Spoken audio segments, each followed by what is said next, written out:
So welcome to this week's edition of Hashtag Toe to Toe. I'm Andy Clarke, and joining me, Spencer Fearon, and also I'm pleased to say our special guest, Johnny Harris, actor and fine amateur boxer. And we're in the Jack Solomon's gym. This place used to be one of the most prestigious addresses in British boxing. Jack Solomon's was the man. He was the main promoter in the 40s, 50s and 60s. He ran British boxing, and this was his gym. This is where his fighters trained, right in the middle of town in Piccadilly.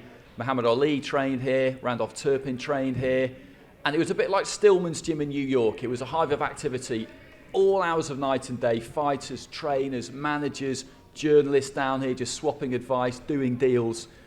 You get a kind of sense of it as you're just sort of standing here, really.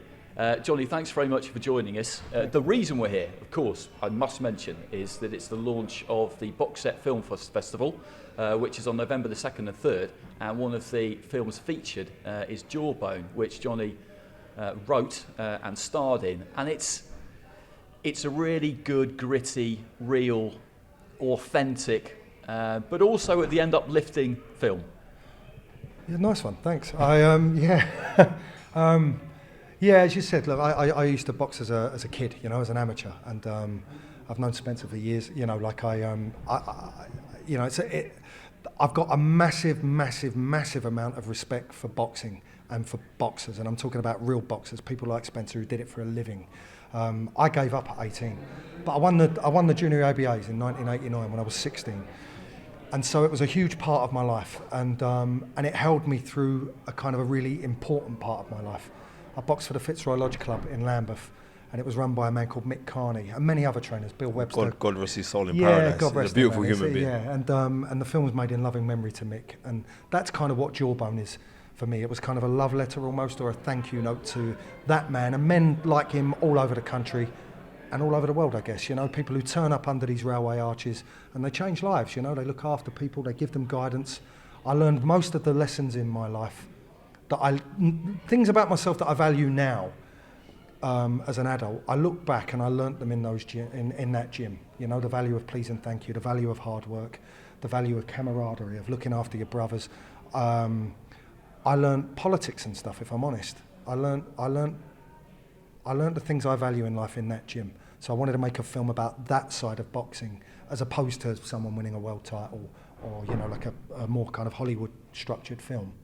I wanted to make a film about the amateur kind of clubs that are very kind of unsung and what it is that they provide for communities. Yeah. Well, Spence, it's absolutely integral to everything that boxing stands for, really, the grassroots and just getting those kids off the street. And Fitzroy Lodge is one such club. There are many others across London. You were steeped in it, have been, still are, for years now.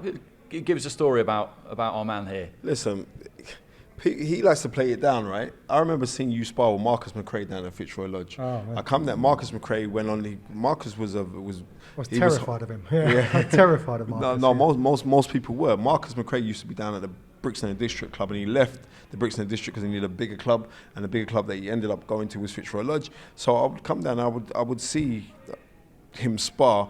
Fitzroy Lodge would have shows inside their gymnasium, and like Mick Carney. And I'll tell anyone, go watch this movie Jawbone. If you haven't seen it, it's on Netflix right now, right?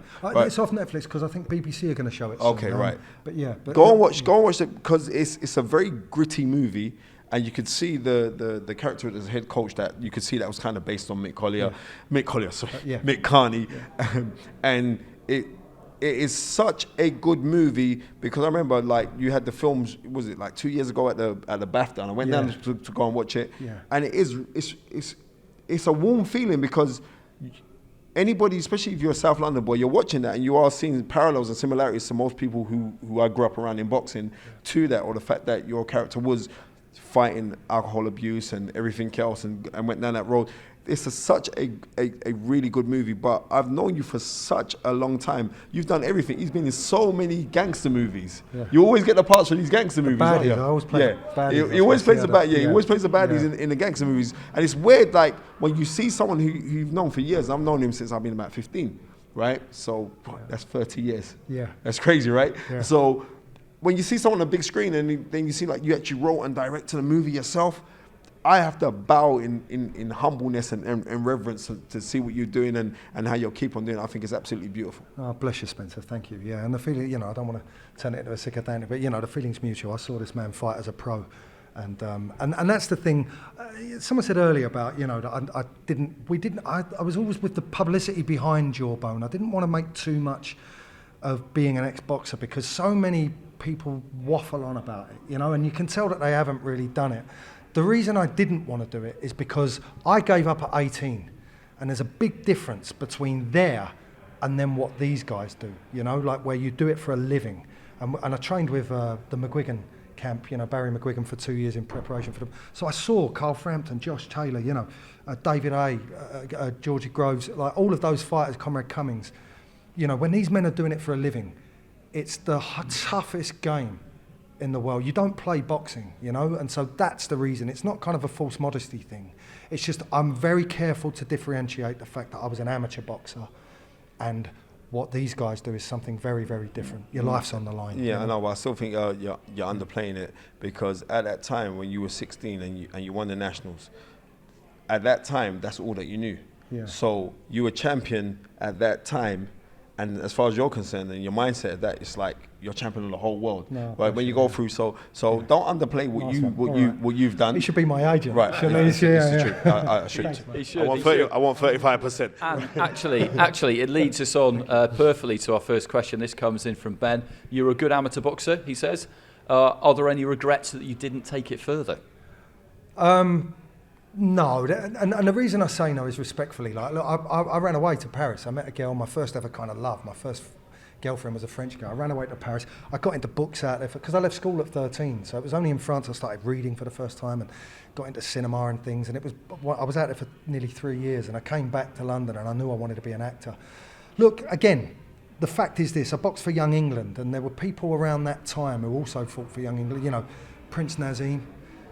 So there were household names, but there were also people who ended up severely injured, and like I say, you don't play boxing. So I will always love boxing with all my heart, but acting's been good to me. I adore acting. I adore what I do. I leave boxing to the real guys who did it. And I used to get terrified, is the truth of it. I don't know whether you ever had it. I never really... All the time. Really? All the time. Yeah, I like the fear was on levels like that most human beings will never experience. We was talking about it a minute ago with iFilm, and I was just sort of saying, he said, do you still love going boxing?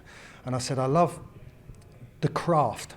The crowd sometimes. I have a love-hate thing with the crowd. I don't like the football-style chanting crowd, because for me, if someone's got whatever it is you need in you to get through those ropes and to look into another man's eyes as he comes across the ring at you, and it's just you and him, and you see something, you see into each other's souls. People always wonder why two fighters hug at the end of a fight.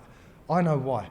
And it's what we're trying to show in Jawbone, really, is it goes far beyond, it's spiritual, it's deep. The title Jawbone, it sounds like a boxing title.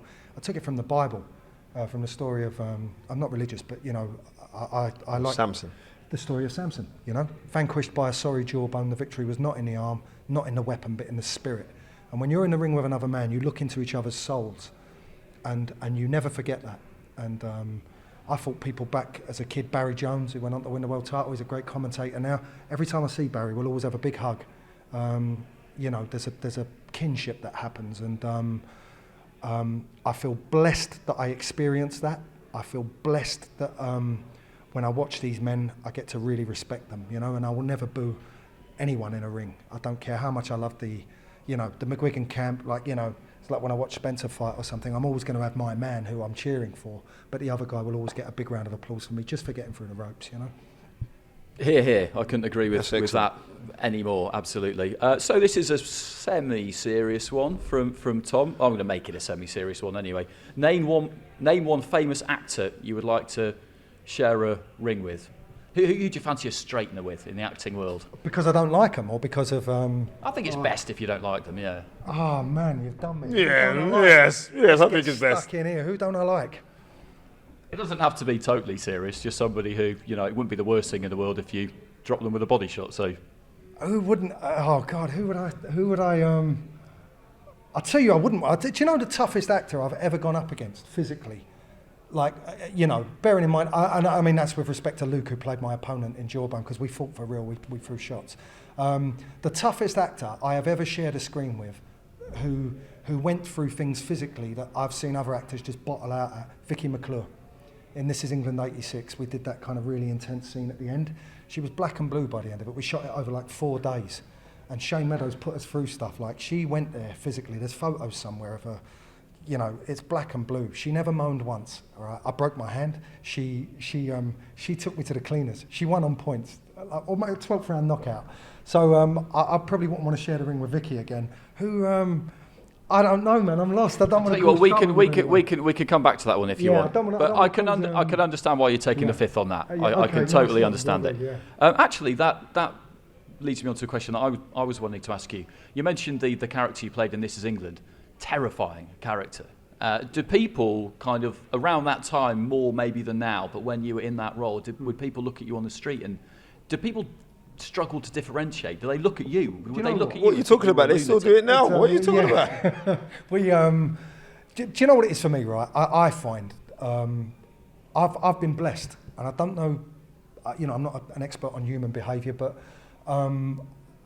you could say I've played like the darker elements, like obviously Mick, This Is England, London to Brighton. They're edgy, dark characters. I get what you mean. There's a spiritual malady to those characters that's off, and it makes people a bit like, whoa, and I get that. That's why I do it. I know the value of that within storytelling. I know what that character serves within storytelling. We've all got the wolf in us. We've all got the big bad wolf in us. We've all got the pure heroine in us. We've all got the hero in us. And that's what storytelling's for. It's to help us explore our psyche. So I know why I played a bad man. I know what that does for a community to watch it. The answer to your question is people on the tube and stuff. I've just had people always be respectful. I'm not completely sure why that is. There was some guys on the tube once, right? I thought... It's because you look like a hooligan, that's why. You know what it is? I think there's something in that. My tip to actors is play lunatics, because people just kind of, they're not sure whether you're one in real life, maybe, I don't know. But whatever it is, it just stops them from jumping in sometimes. And I don't drink, so I'm not in nightclubs and stuff like that where people might behave like Wallies because they've had a drink or something. I just don't get that. I'm lucky. I get people come up and shake my hand and talk about acting as a craft or talk about a specific character, and I love that. I can do that all day long. I just really love it. And there was 2 guys at Kennerton. It was like a Saturday night a couple of months back, and and it was a boozy tube carriage, and there was these 3 guys looking across, and one of them said something to one, and you just got that animal thing in you where you're just sort of thinking, oh, that's all right. And I went through every permutation in my head of why they might be saying what they were saying. And then as they went to get off, one of them went, I love your work, mate, and I was just like, I was relieved by it. And I thought about it after. I don't know what it was that stopped them from coming over, but maybe it's that they think I'm edgy in real life or something. I don't know, but it's kind of nice. It's a buffer, It's like, it's all right. Well, I think that's what it is. I think that is what it is. So here's a good one from Steve. If you could play a boxer on screen, who would it be?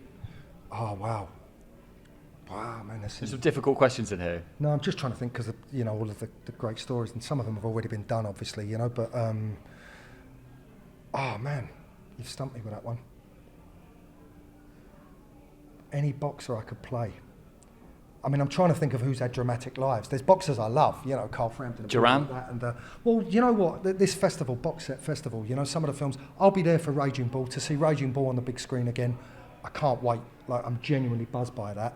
Ron Peck's film, Fighters, I really want to see that on the big screen. But Duran, the documentary, I've already booked my ticket for that. I can't wait to see it. I saw the trailer, and it's all about like the history of Panama as well, and where that was at. Have you seen it, Spencer?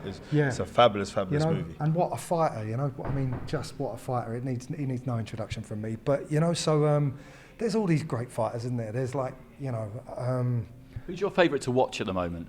At the moment, obviously some of them because they're my friends, so I get excited if Carl's fighting or if Josh Taylor's fighting or any of those guys. But there's some good, Buatsi, I think is like just, again, I'll put a night aside to watch him fight at the moment. Anthony Yard, I think is I get excited, you're just like, wow, he's got his 24th, he's got the world title against Kovalev. Yeah. So yeah, it's like, look at that, there you go. Yeah. It's genuine. That is genuine. Yeah, that is, You know, Lions in the camp. Yeah, lions in the camp. Yeah, and Tundi, his trainer, was at my school and stuff. I left school very young, so we didn't hang out lots. But Tundi was at the same school as me. Tundi's my guy. Yeah, man, he was at the same school at Archbishop Michael Archbishop, Ramsey. you were at Michael Ramsey, yeah? Yeah, Michael Ramsey. You know, so Tundi was there. I remember Tundi, man. He was lovely. And so when I saw him training, I was like, wow, because I never knew he'd gone in that direction. You know, so. I get excited when Anthony's fighting, Joshua, as I mentioned. There's some great fighters. The McGuigans have got some great people now coming through.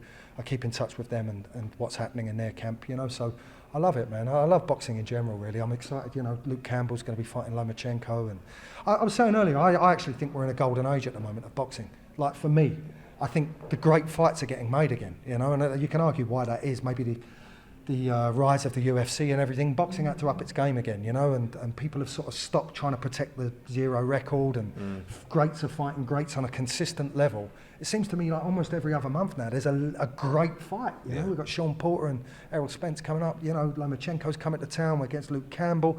You know, I could go on, you know. I would say most of that are to do with the rise of British boxing, has a lot to do with the 2012 Olympics and how well we did in the Olympics. A lot of it's got to do with Robert McCracken. A lot of it's got to do with Matchroom. And let's be real, and a lot of it is on the shoulders of Anthony Joshua, of what he did. Tony Bellew, by his own admission, me and Tony talk quite regularly, and Tony was saying, because of Anthony Joshua, he brought so much bread into the game. The fact of Sky TV, the fact of pay-per-view, people were complaining about, but the fighters benefited from it, and because they benefited from it, they upped their game, and then good matches were made. And then you had little guys, like the simple fact on the weekend of what Dylan White's gone out to produce, and like I'm saying, Dylan White should be commended. When things go wrong for you, you're not being buried, you're being planted. He's proven that, how he's gone on and on. So right now it's just a golden age for boxing. It's buzzing. You think about it. I retired from boxing 15 years ago. I'm more famous now than when I was ever fighting. You know what I mean? And that's the craziness of this game. And this is why you gotta love the sport, because loads of people like yourself have made your passion become your paycheck. And it's great. Yeah. And I love, and you know, again, not to make it sound like purely, I'm saying it because I mean it, but the commentary side of things now as well. You know, they've got great ex-fighters in, people who really know what they're talking about, but people with character. And you have Master Wordsworth, you know, and you don't get twisted now. It's nice, and also, you know, look, the podcast things that have come up, and the iFilms and stuff, like, you know, where people are just getting up with cameras and making it happen now. Everyone's had to move up. Everyone's had to up their game, and I love it. I think it's like a seriously exciting time for boxing. You know, I love it. I think we're all going to look back at this generation and go, wow, we saw some great fights, like some great fighters. Well, just a couple more, and we could talk about each one of these all day, but let's try and be concise. Pazienza, not the easiest. Fight, like someone done it. Sorry, just to go back. Vinny Pazienza, what a story. But someone made that film already, I think. It's been made already. Yeah, but what a story that was. Anyway. That's an absolutely incredible story. So you spoke about Lomachenko and Luke Campbell. Does Luke Campbell have a chance in that fight? I'm paraphrasing a question from Lewis there, who says, who wins out of Lomachenko and Luke Campbell? I think, hand on heart, we'd all have to pick Lomachenko, but do you give Luke Campbell a chance? What sort of chance? Well, Luke would understand that, wouldn't he? Listen, you know, Olympic, you know, when someone's got that Olympic medal around their neck, you know. Well, Luke Campbell's got it as well. So Luke's got it and Lomachenko's got it. They won at the same and that's what Olympics. I'm saying. Like, you know, Luke Campbell, you know, like anyone going in against Lomachenko's going to be an underdog. We know that. Luke Campbell has got that Olympic pedigree. High quality fighter. And this is boxing. We only have to look back over the last 2 months to say anything can happen at any time. Luke Campbell's going to be prepared. I've been in the McGuigan camp. You know, I know where those guys go. All fighters do it, you know, but I've been in there. He's going to be prepared to within an inch of his life for that fight. They took it for a reason. He knows what he's doing, you know, and he'll give himself every opportunity he can that night. The rest of it, it's all down to the night, you know. It's just down to the night, you know. We all know that one of the living legends of boxing is coming to town, and everyone knows that, and Luke Campbell will be more aware. This is boxing. Weird things happen. People raise their game, like stuff goes on that you just can't quite compute, and the bookies get it wrong. You know, look at AJ. Look at you know recently. You know AJ, even Manny the other night. I don't know what the odds were, but for him to beat Thurman, that was like I mean, again, you're just like, wow, what a human being. I heard a recent... Speaking of AJ, though, that leads us on to another question from Danny. We've been debating this for God knows how long now, and all sorts of different opinions. Should he take the immediate rematch or not?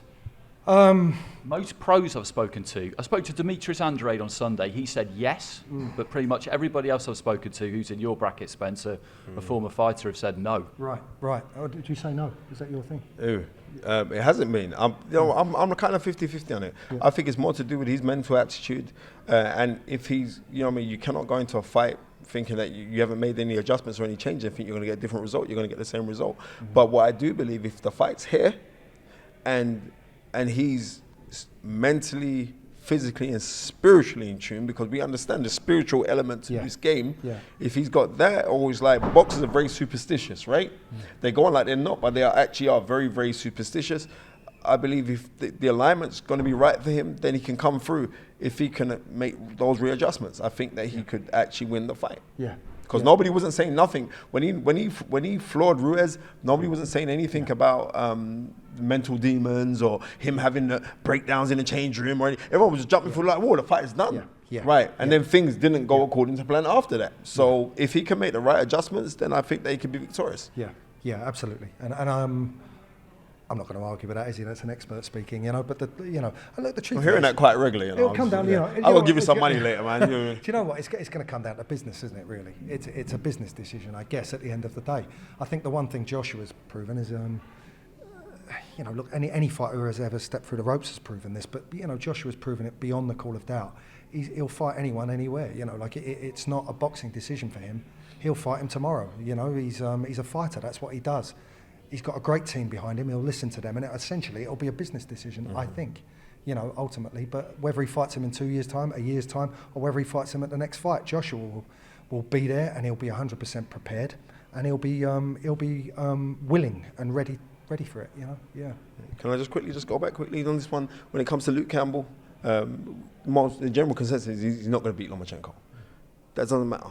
The fact that the man's going up to take this fight, the fact that he's relishing the challenge and he's going up for it, the whole nation should get behind this guy, because there's somebody that is following his dreams and aspirations. You know what I mean? Not his fears and desperation. So we should be carrying on the back and we should be getting behind him. He's a nice guy, and please God, he pulls it off. Regardless of who you think he isn't going to pull it off, get behind him. Simple as that. And the McGuigans, man. I love those guys. They looked after me in a big way. I was there tonight. I was blessed.